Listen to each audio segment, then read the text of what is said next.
आप सभी को मेरा प्यार भरा आदाब और नमस्कार। सुबह की बड़ी खबरों में आपका स्वागत है। मैं हूं आपके साथ रियासत हुसैन उस्मानी और आप देख रहे हैं भारत दर्पण। सबसे पहले बात करते हैं बाजार दर्पण की। सेंसेक्स बढ़कर 74,649 पॉइंट पर पहुंचा, जबकि निफ्टी बढ़कर 23,483 पॉइंट पर पहुंचा। गोल्ड यानी सोना बढ़कर 1,60,450 रुपए पर पहुंचा, जबकि सिल्वर यानी चांदी बढ़कर 2,70,320 रुपए पर पहुंची। अमेरिकी डॉलर बढ़कर 95.2 रुपए पर पहुंचा, जबकि क्रूड ऑयल बढ़कर 98.2 डॉलर पर पहुंचा।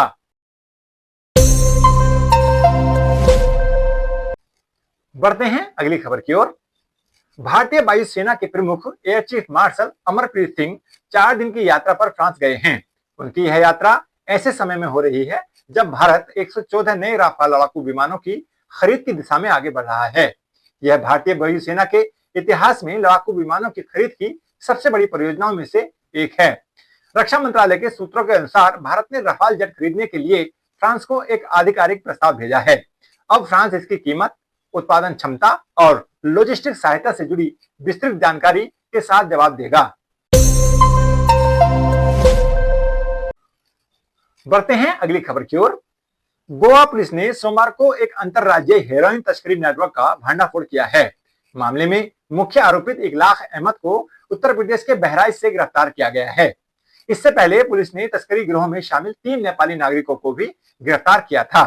क्राइम ब्रांच के अधिकारी ने बताया कि 20 मई को मांडोवी पुल के नीचे मछली बाजार के पास छापेमारी के बाद जांच शुरू हुई, जिसके परिणाम स्वरूप नेपाली नागरिक 36 वर्षीय अर्जुन विश्वकर्मा और 25 वर्षीय चेतकांत ओली को 8,88,000 रुपए मूल्य की 39.88 ग्राम हेरोइन के साथ गिरफ्तार किया गया। बढ़ते हैं अगली खबर की ओर। तेलंगाना की सीआईडी ने अंतरराष्ट्रीय प्लेटफॉर्म दफा बेट के जरिए कई राज्यों में ऑनलाइन सट्टेबाजी का कारोबार चलाने वाले 11 लोगों को गिरफ्तार किया है। इनमें से एक अफगान नागरिक भी शामिल है।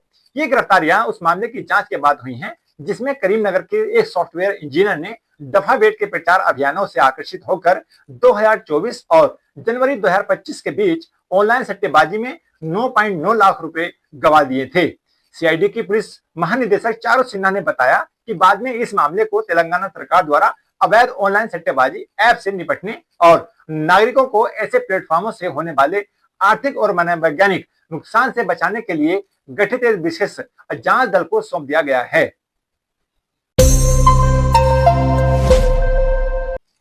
बढ़ते हैं अगली खबर की ओर। वंदे मातरम के पूरे गाने के फैसले को लेकर चल रही बहस के बीच कांग्रेस सांसद शशि थरूर ने मंगलवार को सवाल उठाया कि क्या हर सार्वजनिक कार्यक्रम में इस राष्ट्रीय गीत को पूरा गाया जाना जरूरी है। इसे अनावश्यक और बोझिल बताते हुए थरूर ने कहा कि वंदे मातरम के प्रति सम्मान को हर मौके पर इसे पूरे गाने को अनिवार्य बनाने के साथ नहीं जोड़ा जाना चाहिए। उनकी यह टिप्पणी ऐसे समय में आई है जब आधिकारिक कार्यक्रमों में राष्ट्रीय गीत का पूरा संस्करण गाए जाने की मांगों को लेकर विवाद बढ़ता जा रहा है। बढ़ते हैं अगली खबर की ओर। इंटरनेट इस्तेमाल करने के मामले में भारतीय महिलाओं ने एक नया कीर्तिमान स्थापित किया है। छठी राष्ट्रीय परिवार स्वास्थ्य सर्वेक्षण की रिपोर्ट के मुताबिक इंटरनेट इस्तेमाल करने वाली महिलाओं का प्रतिशत 2019-20 के 33.3% से बढ़कर 2023-24 में 64.3% हो गया है। इसके अलावा 2 से 4 साल के बच्चों में प्री स्कूल में उपस्थित 40.1% से बढ़कर 47% हो गई है और 10 या उससे ज्यादा साल की स्कूली शिक्षा पाने वाली महिलाओं का अनुपात 41% से बढ़कर 46.4% हो गया है। हालिया राष्ट्रीय परिवार स्वास्थ्य सर्वेक्षण से पता चलता है कि भारत में लड़कियों और महिलाओं के लिए शिक्षा और डिजिटल पहुंच दोनों ही क्षेत्रों में महत्वपूर्ण बदलाव देखने को मिल रहा है। बढ़ते हैं अगली खबर की ओर। पश्चिम एशिया में युद्ध के कारण कच्चे तेल की कीमतें तेजी से बढ़ रही हैं और इसके चलते भारतीय मुद्रा रुपया तेजी से गिरा। ऐसे हालात में देश की अर्थव्यवस्था को तगड़ा झटका लगा और इससे उबरने के लिए रिजर्व बैंक ऑफ इंडिया ने $12 मिलियन का गोल्ड रिजर्व बेचकर अपना फॉरेक्स रिजर्व मजबूत किया है।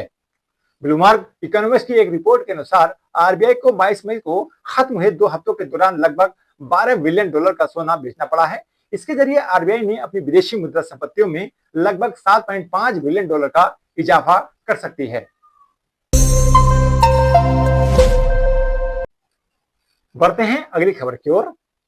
भारत मातृत्व मृत्यु दर यानी एमएमआर के लक्ष्य को पाने के बहुत करीब है, लेकिन प्रगति धीमी होने के कारण परिणाम में बहुत ज्यादा अंतर नहीं दिख पा रहा है। हालांकि पिछले 2 दशकों में एमएमआर में भारी गिरावट आई है। ताजा डेटा दिखाता है कि जो प्रगति पहले बहुत तेजी से हो रही थी, वह अब लगभग रुक गई है और राज्यों के बीच अंतर बढ़ता जा रहा है।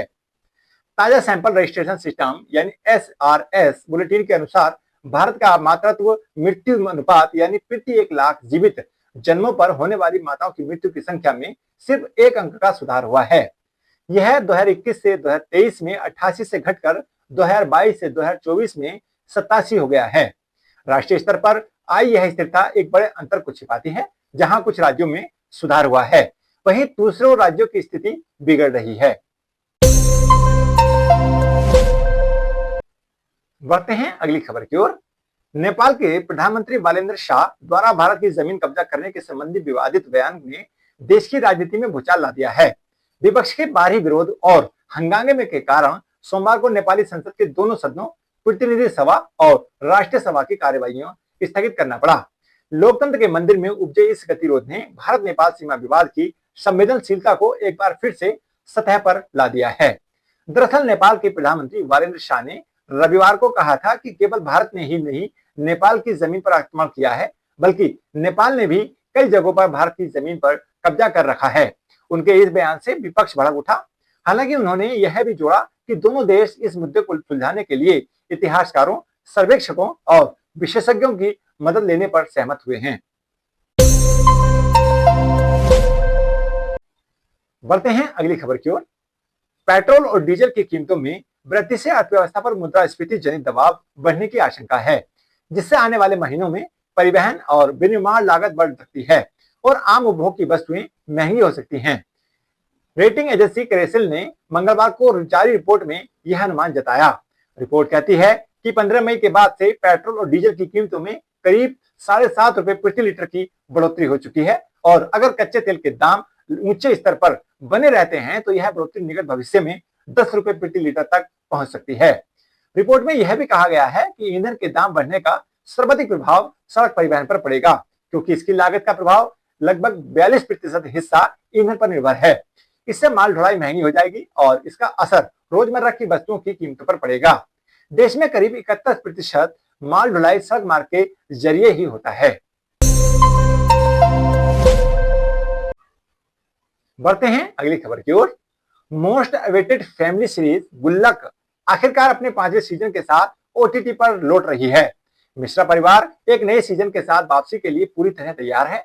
इस फैमिली ड्रामा की नई कड़ी में और भी ज्यादा हंसी मजाक, भावुक पल और रोजमर्रा के संघर्ष देखने को मिलेंगे, क्योंकि मिश्रा परिवार बदलते दौर से गुजरते हुए भी अपने मूल्यों से जुड़ा रहता है। ट्रेलर से पता चलता है कि परिवार एक नए दौर में कदम रख रहा है। घर पर नया पेंट किया गया है और वाईफाई कनेक्शन जैसी आधुनिक चीजें भी नजर आती हैं। यह ड्रामा छोटी छोटी घटनाओं, खाने की मेज पर होने वाली बातचीत, मजाकिया तकरार और परिवार के सदस्यों के बीच दिल को छू लेने वाले मेलजोल के जरिए आम जिंदगी के आकर्षण को दिखाता है। तो ये थी सुबह की बड़ी खबरें। ऐसी ही खबरों के लिए देखते रहिए भारत दर्पण। चैनल को सब्सक्राइब भी करें ताकि ये खबरें सबसे पहले आपके पास पहुंचे। धन्यवाद।